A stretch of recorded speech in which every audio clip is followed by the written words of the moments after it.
படம் காண்பித்து சிறுமியை கூட்டு பாலியல் துஷ்பிரயோகம் செய்து தலைமறைவாகி இருந்த எஞ்சிய 3 சந்தேக நபர்களில் சாய்ந்தமருது போலீஸ் பிரிவிற்குட்பட்ட ஒலிவேரியன் கிராமத்தில் வைத்து 43 நாட்களின் பின்னர் 36 வயதுடைய சந்தேக நபர் ஒருவர் கைதாகியுள்ளார்.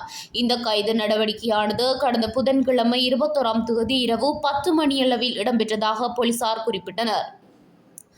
கடந்த வருடம் குறித்த சம்பவத்தின் எதிரொலியாக 12 வயது மதிக்கத்தக்க தனது சொந்த மகளை கூட்டு பாலியல் வன்புணர்வு செய்த தந்தை உட்பட ஏனைய 5 சந்தேக நபர்கள் விளக்கமறியலில் வைக்கப்பட்டிருந்தது யாவரும் அறிந்ததே. குறித்த சம்பவத்துடன் தொடர்புடைய ஏனைய தலைமறைவாகியிருந்த 3 சந்தேக நபர்களையும் போலீசார் கைது செய்ய மேலதிக விசாரணைகளை மேற்கொண்டிருந்தனர்.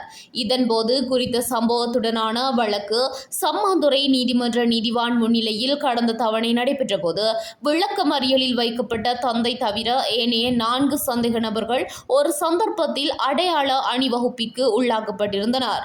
இதன்போது பாதிக்கப்பட்ட சிறுமி 4 சந்தேக நபர்களையும் அடையாள அணிவகுப்பில் சரியாக இனங்காட்டினார். பின்னர் குறித்த சம்பவத்தில் பாதிக்கப்பட்ட 12 வயதான சிறுமியின் பாதுகாப்பு கருதி வெளி மாவட்டம் ஒன்றில் உள்ள சிறுவர் காப்பகம் ஒன்றில் தங்க வைக்கப்பட்டுள்ளதாக எமது செய்தியாளர் ஃபாரூக் ஷிஹான் குறிப்பிட்டார்.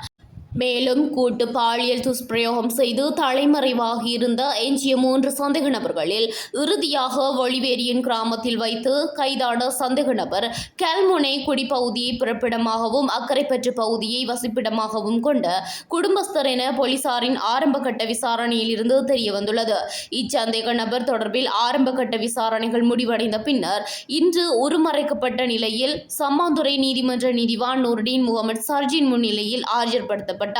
இதன்போது அச்சந்தேக நபரை எதிர்வரும் பிப்ரவரி மாதம் 2ஆம் தேதி அடையாள அணிவகுப்பிற்கு உட்படுத்த பணிப்புரை விடுத்த நீதிவான் வழக்கினை மறுதவணைக்கு ஒத்திவைத்தார்.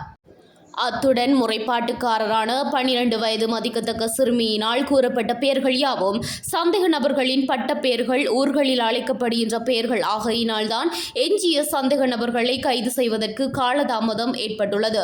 இருந்தும் பல சிரமங்களுக்கு மத்தியில் எஞ்சிய சந்தேக நபர்களை பல்வேறு தரவுகளை பெற்று கைது செய்வதில் போலீசார் ஈடுபட்டுள்ளதாக எமது செய்தியாளர் ஃபாரூக் ஷிஹான் தெரிவித்தார்.